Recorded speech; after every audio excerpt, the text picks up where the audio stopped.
Assalamualaikum warahmatullahi wabarakatuh.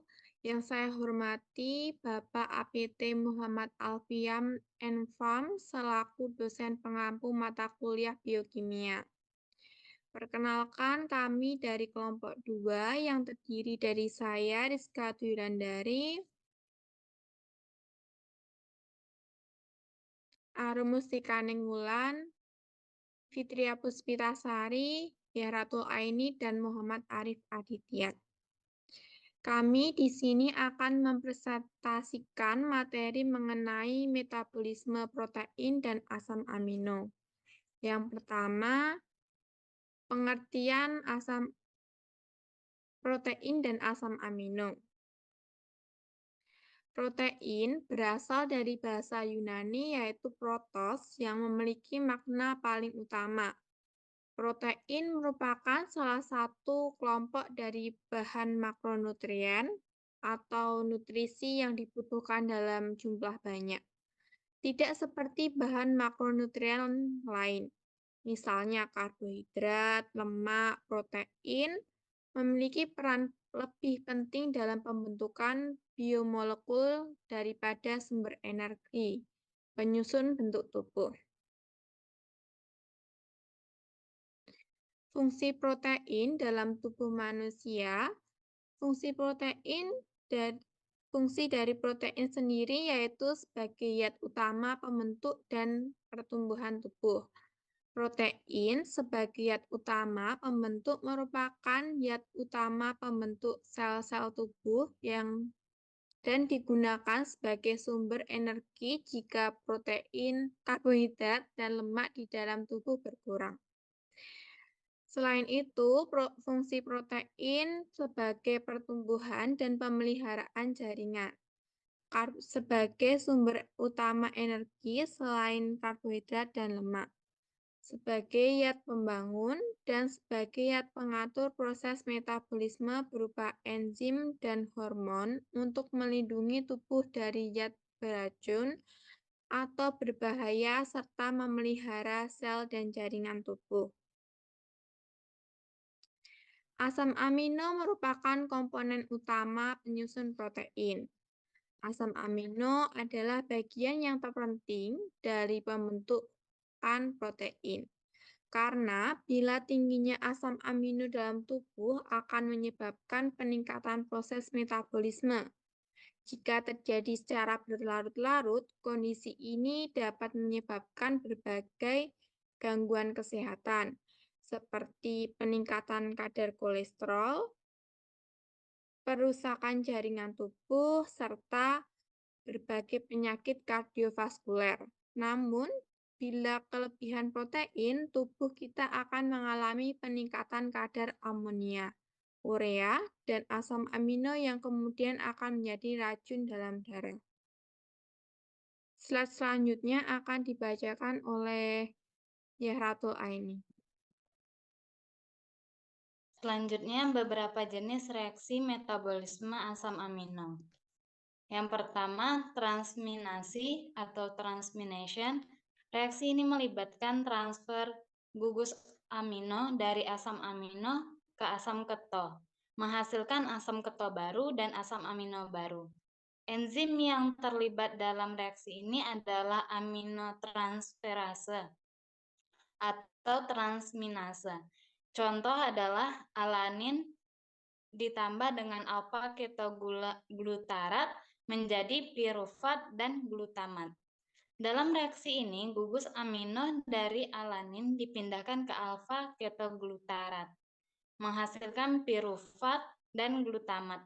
Enzim yang mengkatalisis reaksi ini adalah alanin aminotransferase atau ALT.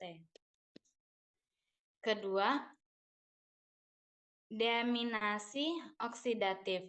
Reaksi ini melibatkan penghilangan gugus amino dari asam amino sebagai amonia dengan pembentukan asam keto. Contohnya adalah deaminasi glutamat.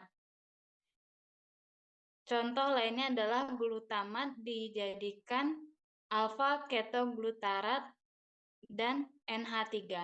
Reaksi ini menghilangkan gugus amino dari glutamat sebagai amonia dengan pembentukan alfa-ketoglutarat.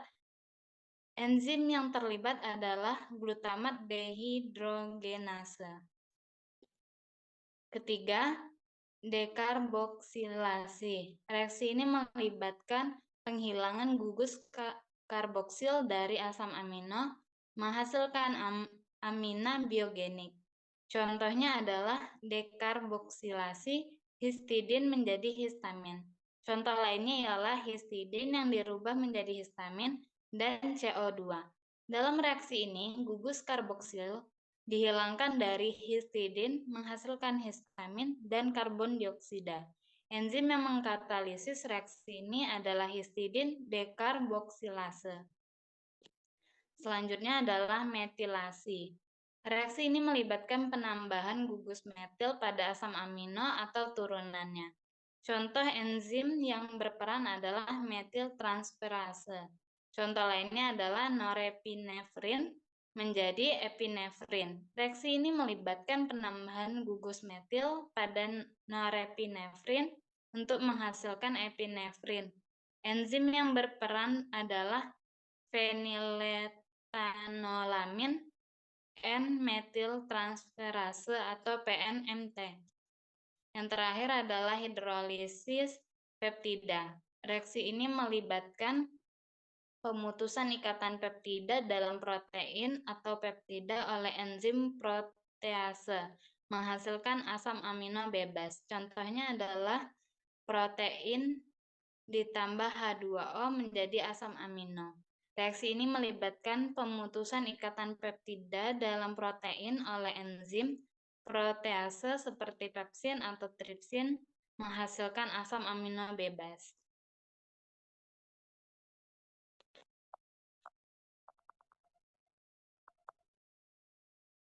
Selanjutnya, metabolisme beberapa asam amino.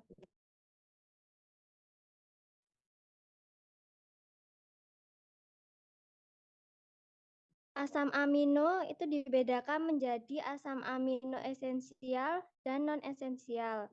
Nah, berikut metabolisme beberapa asam amino. Satu, asam amino non-esensial. Itu asam amino non-esensial adalah asam amino yang dapat dibuat dalam tubuh, disebut juga asam amino endogen.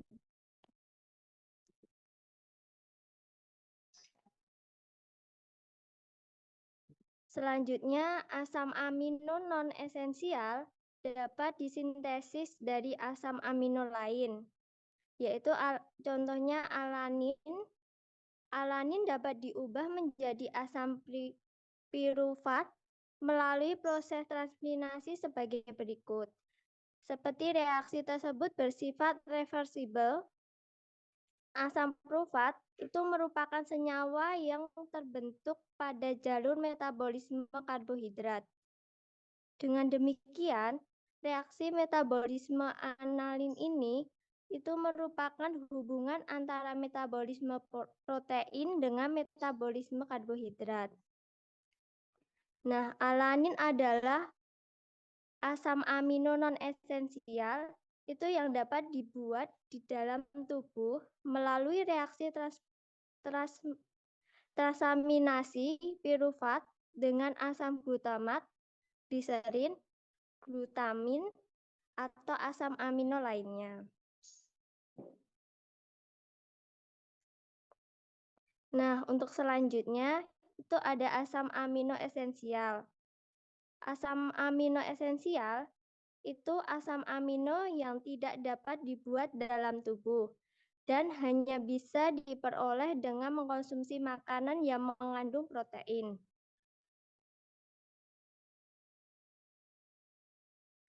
Nah, untuk asam amino esensial itu dapat disintesis dari asam amino lain, itu seperti valin, itu merupakan beberapa tahap reaksi. Valin dapat diubah menjadi suksinal KOA yang kemudian masuk ke tubuh siklus asam sitrat.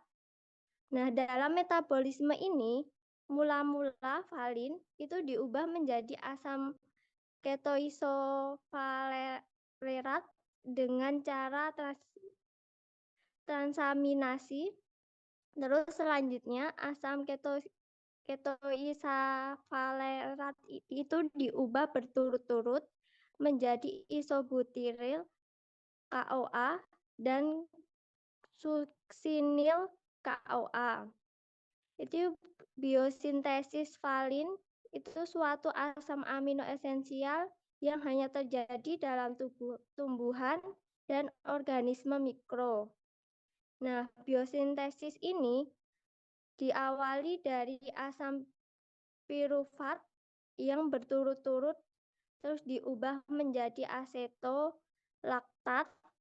Nah, A, B dihidroksi isovalerat, A ketoisovalerat, dan kemudian valin. Selanjutnya akan dilanjutkan oleh Muhammad Arif.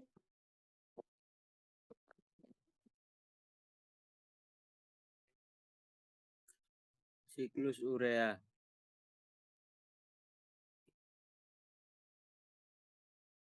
Hancock dan Kurt Henseleit pada tahun 1932 mengemukakan serangkaian reaksi kimia tentang pembentukan urea. Mereka berpendapat bahwa urea terbentuk dari amonia dan karbon dioksida melalui serangkaian reaksi kimia yang berupa siklus yang mereka namakan siklus urea. Pembentukan urea ini terutama berlangsung di dalam hati. Urea merupakan suatu senyawa yang mudah larut dalam air, bersifat netral, terdapat urin yang dikeluarkan dari dalam tubuh.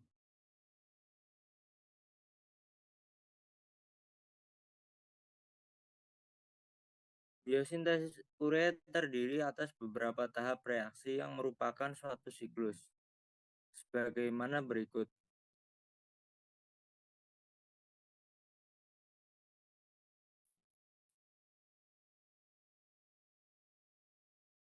Yang pertama ada sintesis karbamil fosfat. Dalam reaksi pembentukan karbamil fosfat ini, satu molekul amonia bereaksi dengan 1 mol karbon dioksida dengan bantuan enzim karbamil fosfat sintase. Berikut ini reaksi ini membutuhkan energi karena reaksi ini melibatkan 2 mol ATP yang diubah menjadi ADP. Seperti reaksi berikut. Kemudian ada pembentukan stirulin karbamil fosfat yang terbentuk bereaksi dengan ornitin membentuk sitrullin. Dalam reaksi ini bagian karbamil bergabung dengan ornitil dan memisahkan gugus fosfat.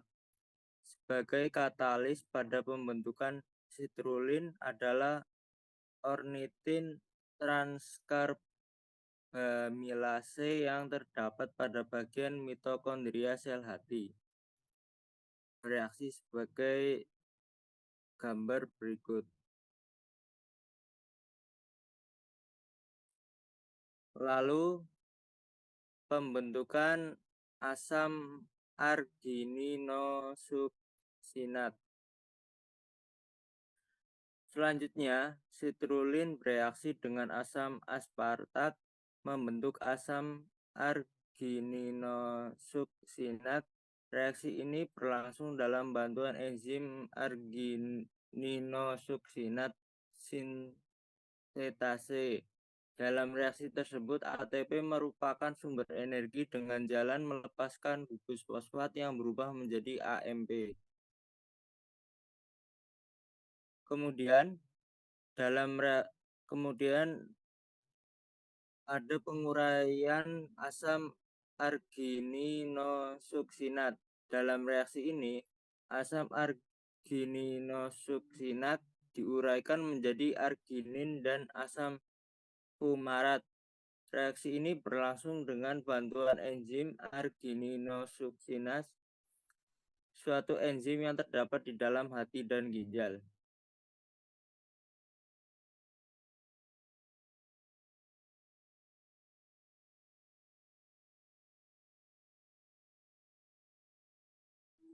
Baik, materi selanjutnya yaitu biosintesis protein.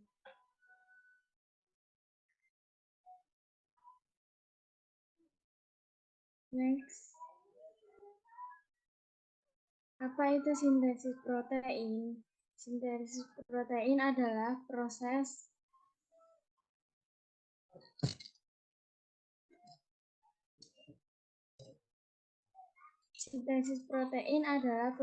untuk mengubah asam amino menjadi protein dalam tubuh. Pada proses ini memerlukan peran dari DNA dan RNA serta enzim. Hasil dari proses ini adalah sebuah protein yang telah diproses secara mekanik dan kimiawi yang terdapat di dalam sel makhluk hidup.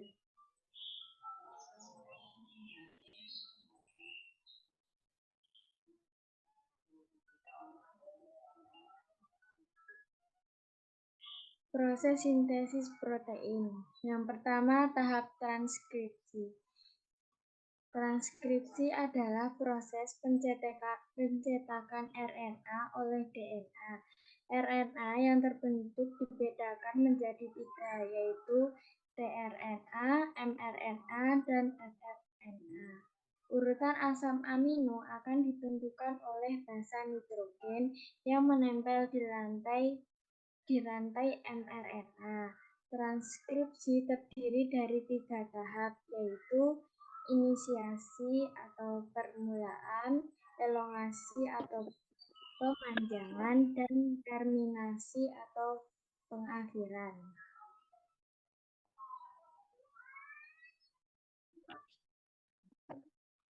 Nah, aku mau main itu setelah ini. Tapi kamu mau open mic. Adapun urutan proses transkripsi sebagai berikut. Ikatan heliks DNA akan dibuka oleh enzim RNA polimerase dan terbentuk salinan informasi genetik dari DNA. Tempat untuk menempelnya RNA polimerase pada DNA disebut sebagai promoter. Promoter berfungsi untuk menunjukkan tempat dimulainya transkripsi dan menentukan DNA cetakan dari 2 rantai yang ada. Proses ini disebut sebagai inisiasi. 2 rantai DNA yang terdiri dari rantai cetakan sense dan komplen atau antisense mulai terpisah. Untuk promoter menempel di bagian rantai cetakan sense. RNA mulai dibentuk oleh RNA polimerase dari titik awal promoter dan bergerak terus di sepanjang rantai cetakan DNA. Akibatnya, heliks DNA terbuka secara berurutan sepanjang 10-20 basa nitrogen. Nukleotida ini dirangkai dari arah 5-3. Proses ini disebut sebagai elongasi. Basa nitrogen yang dibentuk pada rantai DNA sense yaitu sebagai berikut. Setelah RNA polimerase mentranskripsi DNA terminator, proses transkripsi akan berhenti. Proses ini disebut sebagai terminasi. Kemudian RNA akan lepas dari RNA polimerase. Hal ini mengakibatkan DNA heliks tertutup kembali. mRNA yang dihasilkan dari tahap transkripsi akan keluar menuju inti sel ke ribosom.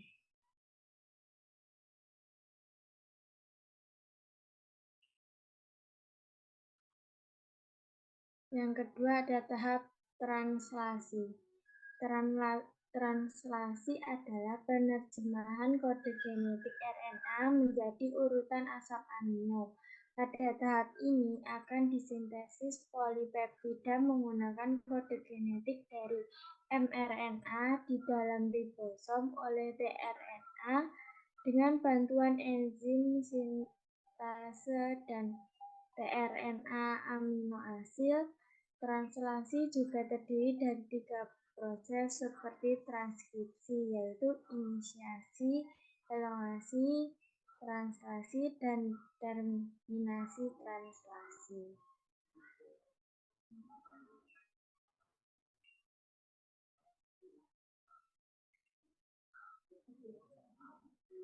Urutan proses translasi. Molekul mRNA berikatan dengan subunit kecil ribosom di ujung 5. Translasi diawali dengan codon start, yaitu AUG dan pada mRNA, lalu tRNA sebagai initiator yang memuat antikodon UAC akan membawa asam amino metionin. Asam amino tersebut akan melekat pada kodon AUG. Ingat, metionin merupakan asam amino awal dari sintesis protein. Selanjutnya, asam amino lain akan ditambahkan oleh enzim tRNA amino asid hingga dihasilkan rantai polipeptida lengkap. Translasi semacam itu akan terus berlangsung sampai muncul codon stop, yaitu UAA, UGA, atau UAG. Jika muncul salah satu codon tersebut, proses translasi akan berhenti. Polipeptida yang terbentuk akan lepas dari ribosom.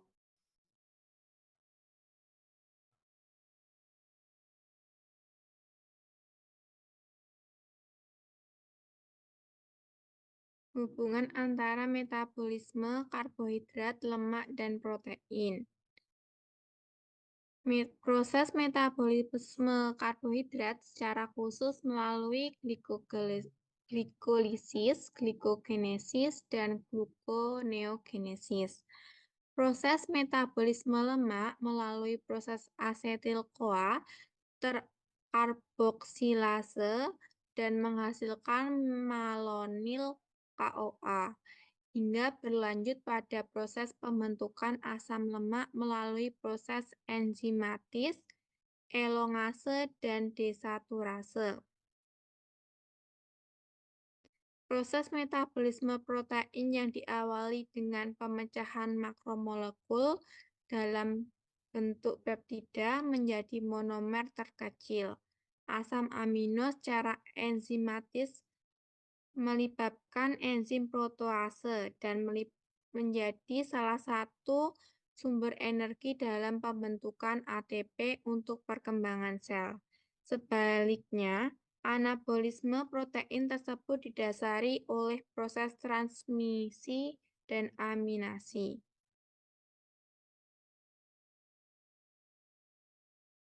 Karbohidrat, lemak, dan protein bertemu dalam proses metabolisme, yaitu di dalam siklus Krebs. Katabolisme protein, karbohidrat, dan lemak dapat menjadi derivat asam amino, glukosa, gliserol, dan asam lemak yang mampu dikonversi menjadi energi maupun cadangan energi. Untuk proses pertumbuhan dan perkembangan sel, demikian sebaliknya. Proses anabolisme dapat memanfaatkan derivat makromolekul asam amino, glukosa, fruktosa, asam lemak menjadi makromolekul protein, karbohidrat, dan lipid. Berikut proses sintesis karbohidrat dan lemak dan protein.